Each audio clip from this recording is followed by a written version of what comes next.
Olá a todos. A finalidade de estarmos aqui agora é falar sobre como é o processo de avaliação da voz.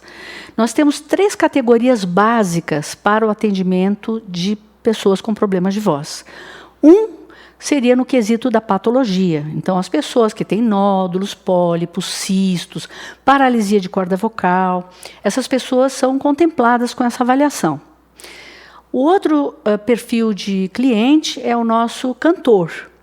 O nosso cantor que chega aqui, muitas vezes, sem nenhum problema de voz específico, mas que quer aperfeiçoar a sua estética de voz, né? Ou com algum tipo de problema relativo ao canto. E o terceiro seria o paciente da oratória. Então, os professores, os empresários, advogados, que querem fazer uma apresentação melhor, se comunicar melhor.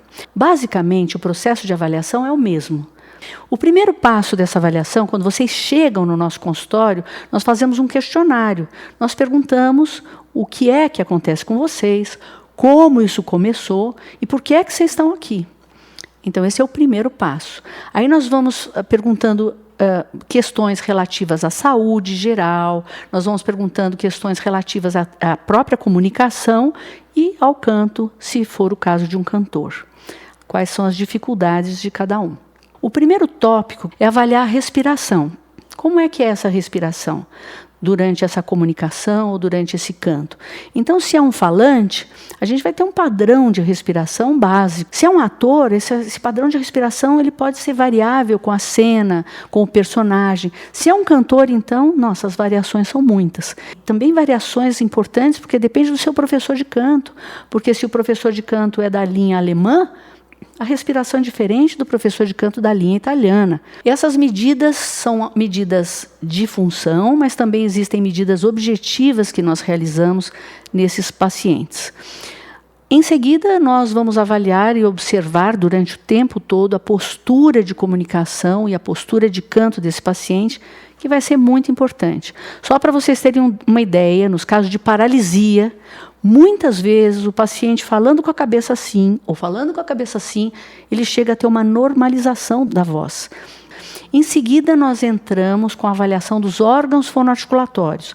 Língua, lábios, laringe, mandíbula, véu palatino, que é o palato mole, para a gente ver se tem nasalidade na voz. Avaliamos a dicção, se é precisa, se é imprecisa, se existem distúrbios da dicção. Em seguida, vamos para o outro tópico, que é o tópico da ressonância. A ressonância é como a pessoa utiliza as caixas de som, boca, nariz, garganta, para dar valor à sua emissão, que é produzida nas cordas vocais, nas pregas vocais. Então, por exemplo, você chega no consultório dizendo que você não gosta da sua voz, né? E ela é muito metálica. É um problema de ressonância. Você chega e diz assim, olha, meu professor de canto disse que eu estou nasalizando muito. Eu estou colocando a voz muito no nariz. Então, isso aqui que você está fazendo? Então, nós vamos averiguar isso. Em seguida, um tópico muito importante é a altura da voz. A altura, a frequência, o tom de voz utilizado. Será que esse tom está grave demais para você? Ou será que você é um homem que fala muito fino? Assim, né? Qual é o problema nesse quesito?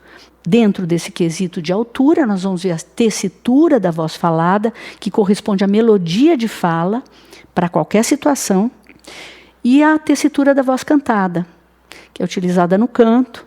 E dentro dessa tessitura, onde existem quebras de voz, como é que é esse colorido, quais são as dificuldades que esse cantor apresenta. E também avaliaremos a parte de voz cantada, no caso dos cantores, principalmente, né?